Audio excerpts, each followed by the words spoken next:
Bonjour, ça y est, votre bien immobilier est en vente et c'est le moment d'avoir des contacts avec les acquéreurs. Mais vous voulez gagner du temps et surtout éviter les touristes, les curieux.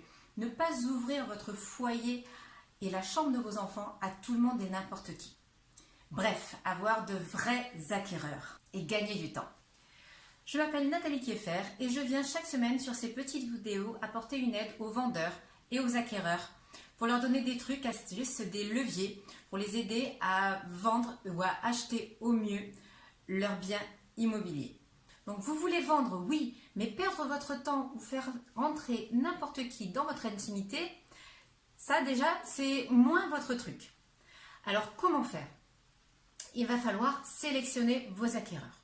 Pour ce faire, eh bien, tout simplement, lorsqu'ils vous appellent pour prendre un rendez-vous pour visiter votre bien, n'hésitez pas, vous, à votre tour, à leur poser des questions également, de manière à avoir une idée de leur projet, de leur financement, et vérifier que votre bien pourrait leur convenir en termes d'environnement et de caractéristiques. Donc, osez sauter le pas et poser des questions.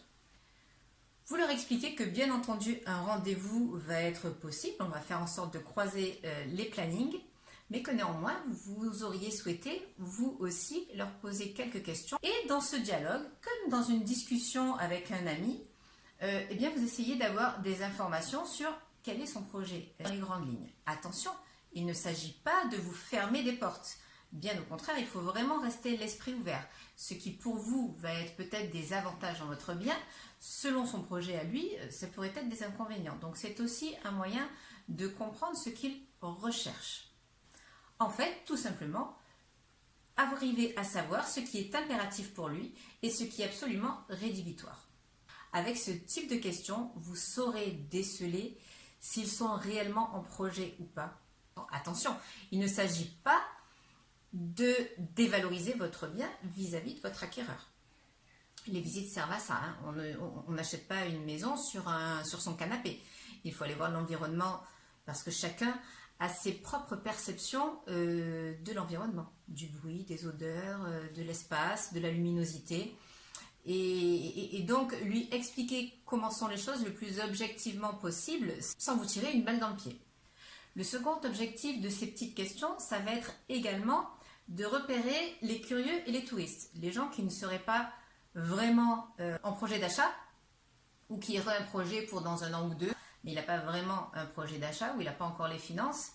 On va y venir tout à l'heure. Donc finalement, évitez de perdre du temps avec ce type de visiteurs qui ne seraient pas acquéreurs. Je vous rappelle qu'à chaque visite, il va falloir que vous fassiez un appartement témoin chez vous. Je sais bien que la question du financement est très délicate. Et d'ailleurs, 50% des compromis signés de particulier à particulier n'aboutissent pas parce que c'est le financement souvent qui fait défaut. Alors, quelles sont vos options? Eh bien, essayez au moins de savoir dans cette discussion si cette personne a besoin de vendre son bien pour pouvoir acheter le vôtre, ou en tout cas leur nouveau projet. Parce qu'on voit de plus en plus sur le terrain des acquéreurs qui ont besoin de vendre pour acheter, parce que ça va être soit la plus grosse partie de leur apport, soit la totalité de l'achat du bien.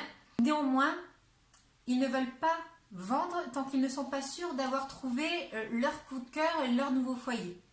Votre maison leur correspond parfaitement, c'est exactement ce qu'ils recherchent, c'est elle qu'ils veulent. Ok, ben super. Comment ça se passe pour le financement, messieurs, dames? Ah ben je vais mettre ma maison en vente, de toute façon je l'ai déjà fait estimer, je sais qu'elle vaut tant, vous inquiétez pas. Néanmoins, entre la mise en vente et la signature d'un acte authentique, il peut se passer 3-4 mois, comme il peut se passer 2 ans. Alors si c'est le cas, s'ils doivent vendre pour acheter, essayez de savoir où ils en sont dans leur processus. Néanmoins, s'il y a un compromis, il y a des chances que la vente puisse se faire dans les temps et effectivement c'est ce qu'on appelle une vente en cascade. Ben, ils vendent et vous signez votre acte juste après.